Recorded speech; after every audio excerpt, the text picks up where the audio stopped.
Hey, what's going on? Welcome to this video. My name is Sam Rowe, and I'm on a quest to empower you to make educated decisions when it comes to your health and wellness.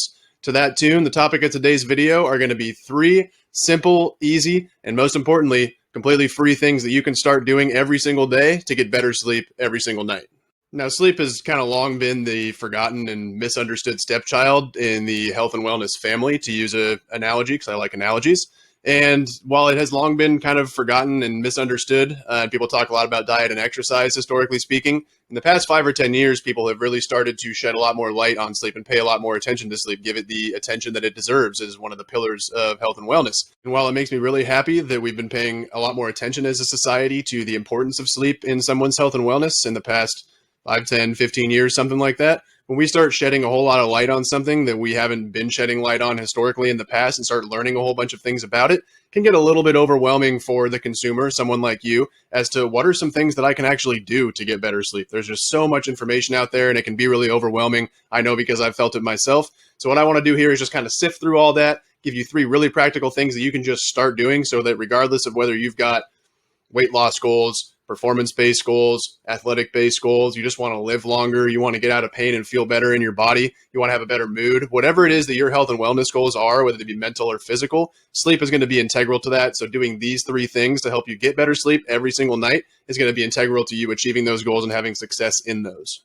The first thing that you can start doing every single day to get better sleep every single night at no cost to you is to get out as early as you can in the morning, as close as you can to the time that you wake up, and get some natural light into your eyes. Getting natural light into your eyes is one of the main things that helps really set our circadian rhythm. So if we wake up at 6 a.m., we get outside by 6:30 a.m. to the sun rising, we get natural light into our eyes, that really cues our body that this is when daytime started, so that in a number of hours, 14 to 16 hours, that wake drive will start to bottom out and we'll be able to start getting tired at the right time at night. If you kind of wake up at 6 in the morning, you sort of putter around your house in the dark because you don't want to have the blinding lights on. You don't really get a whole bunch of light in the morning. You kind of putter to your car with some sunglasses on, drive to work, sit inside, not close to a window, don't get natural light. We don't really get triggered as to when the day started, which makes it hard for our bodies to tell us when the day has ended. Getting outside, getting natural light into your eyes is one of the most important things that you can start doing, completely no cost to you, to start getting better sleep every single night. Now, obviously, we want to be safe when getting outside and getting AM sunlight. We don't want to be going out and staring directly at the sun for extended periods of time. If you're trying to get sunlight into your eyes in the morning and you get outside and you find that the way that you're looking, the direction you're looking, the intensity of the sunlight is something that hurts your eyes, please don't do that. That's just kind of common. It should be common knowledge. But common sense is not always common practice, I've come to find. So get outside. You don't need to look at the sun. Just taking a nice walk, getting sunlight into your eyes. If it's a bright, sunny day and the sun's up, you might only need to be outside for 5-10 minutes. If it's a little bit more cloudy outside or the sun hasn't fully come up yet, you might want to get outside for somewhere closer to 30 minutes. But even getting outside when there's a fully clouded over day and it's overcast is going to get a lot more natural light into your eyes than using artificial lights in your household. Now, if you live in a part of the country or a part of the world where the sun doesn't come up until 9, 10 a.m. during winter, whether you're really far north or really far south, or you have an odd schedule and you have to wake up at 1 or 2 in the morning, and so the sun's not going to be up for a number of hours, the next best thing you can do is get as much artificial light into your eyes. I'm talking flicking on every single light in your household, not just the ones you need to see. Make it as bright as you possibly can inside. What I actually like to do is I use some of my production lights that I use for shooting videos like this and recording my courses for a lot of my clients and my students. And I actually turn those on in the morning if I have to get up early or it's really overcast outside or it's pouring down rain or something and I just don't want to go outside. I turn those on and get enough light that way. It takes quite a bit longer, 30 to 40 minutes to get enough light in that manner. It's definitely preferable to get outside and get the natural light, but if for whatever reason, based on schedule or based on location in the world, you find that you can't get that natural light within an hour of you waking up, the next best thing you can do is get as much artificial light going as you possibly can. Thing number 2 that you can start doing to get better sleep every single night is timing things at the same time every day. And when I'm talking about timing things, there's a few things I'm specifically talking about the time that you go to sleep every day, the time that you wake up every day, the time that you eat every day, or the times that you eat, and the time that you engage in exercise. Doing those things at the same time every single day, doesn't matter if it's Sunday, Saturday, Monday, Wednesday, whatever day. If there's a day that ends in Y, do your very best to get those things done within the same amount of time every single day. You can give or take about a 30-minute window, but an example would be if you exercise on Monday at 8 a.m., on Tuesday at 4 p.m., on Wednesday you don't at all, on Thursday you do it at 11 a.m., that's not really going to help and train our circadian rhythms to expect us to do those things at certain times of day, which makes it harder to have that rhythm be an actual rhythm when it comes to getting good sleep every single night. As much as you possibly can, timing things like your first and last meal of the day, timing what time you engage in exercise every single day, and then getting to bed at the same exact time every night within a 30-ish, 45-ish minute window. There's a teeny bit of wiggle room. I know life isn't perfect for every single person, but if you can get it within a 30 or 45-minute window, that's perfect. That's great.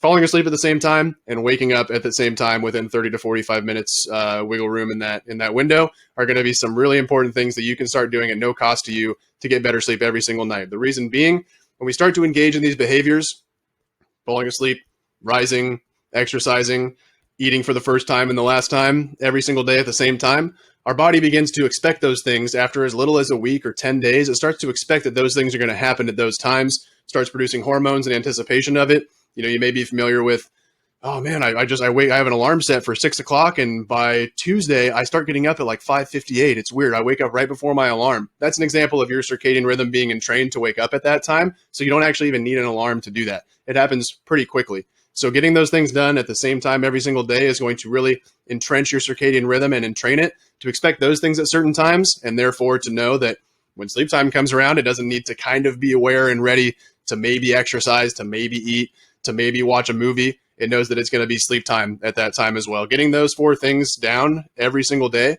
exercise timing, first and last meal timing, the sleep time you go to sleep, and the time that you wake up every day will absolutely entrain your circadian rhythm and make it so you can get really good sleep on autopilot. The third thing that you can start doing at no cost to you to help you get better sleep every single night is to put an emphasis on winding down before bedtime. Too many of us go to work, we got kids, all these things are kind of hectic and chaotic in their nature in our lives over the course of the day, and we may not be able to control that stuff super concretely and really get a grip on what happens over the course of the day. If you can, more power to you. But you definitely have control over those last 2 or 3 hours before you go to bedtime a lot more than you have control over the hours over the course of the day.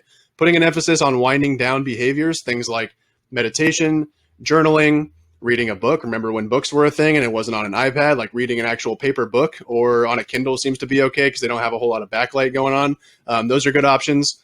Doing things like breath work, breath holds. Those are things that I like to do. I really like to get outside and take a walk with my girlfriend or by myself if she's not up for it. Getting outside and taking a nice leisurely 20, 30-minute stroll while it's dark outside or the sun is going down is going to help our bodies wind down and also signal it with the type of light or the absence of light that there is that it's nighttime and it's time to start getting ready for bed. Far too often, people go through the hectic, chaotic nature of their day, then they come home to a hectic and chaotic home. They're continuing to work late into the night. They're continuing to blow their brains up by scrolling social media or watching some intense drama on TV, as opposed to really putting an emphasis on winding down before bedtime. I like to use this analogy of a snow globe as our brain. When we're accepting all these inputs and we're getting emails and we're responding to this and we're working on projects and the kids are coming running over and they want X, Y, and Z and we're watching a show all at the same time, that's the equivalent of taking our brain, that's a snow globe, and shaking it up really vigorously. Then when it's time to lay down and try to go to sleep, it takes time for that brain to settle, for that snow globe to settle out so you can actually clearly see the picture inside. So having a little bit of time, I'd say a minimum is 1 hour to 1.5 hours. The more time you can put between the hectic, chaotic nature of your day and your sleep time, the better. But at least at a minimum, 1.5 hours of allowing that snow globe brain to settle, engaging in some of these behaviors like meditation, journaling, breath work, going for a walk, taking a hot shower or a hot bath is a great thing to do as well. Engaging in those things instead of the things that continue to shake up that snow globe brain will really allow it to settle so that we can transition effortlessly into sleep time. So there you have it. 3 simple, easy, and most importantly, totally free to you things that you can start doing right now to get better sleep every single night. By no means are there only 3 things you can start doing, but these are 3 really simple and easy things that I find almost anybody can start installing into their lives to get better sleep on a regular basis. Things like getting more sunlight, specifically in the morning over the course of the day, going to really help and train your circadian rhythm again, and training your circadian rhythm further with consistent exercise, first and last meal timing, waking up and going to sleep at the same time every single day, and then making sure we put an emphasis on winding down before bedtime. Again, minimum 90 minutes between the time we start winding down and our bedtime, using things like journaling, reading, meditation, all of that. If you don't know what you think you should use for those winding down behaviors, I've included a completely free to you guide again of some things that I like to use, some things that my clients like to use, some things that my students like to use to help them wind down before bedtime, as well as some resources like what apps I like to use for meditation, what things I like to use for self-hypnosis, some journaling exercises, whatever it might be. Include some resources down there for you. Start picking and choosing some of those things and kind of putting together your own evening winding down routine where you're no longer engaging in stimulating behaviors. You're not shaking up that snow globe brain. You're really allowing it to settle with whatever it is that works for you with the idiosyncrasies and the requirements of your life. Thanks so much for taking the time to learn about these 3 simple things that you can do to get better sleep every single night. Really makes me happy that you took the time to watch this video. Again, I'm on a quest to empower people just like you to make an educated decision when it comes to your health and wellness. So if you have any questions or any comments, drop them in the comments below.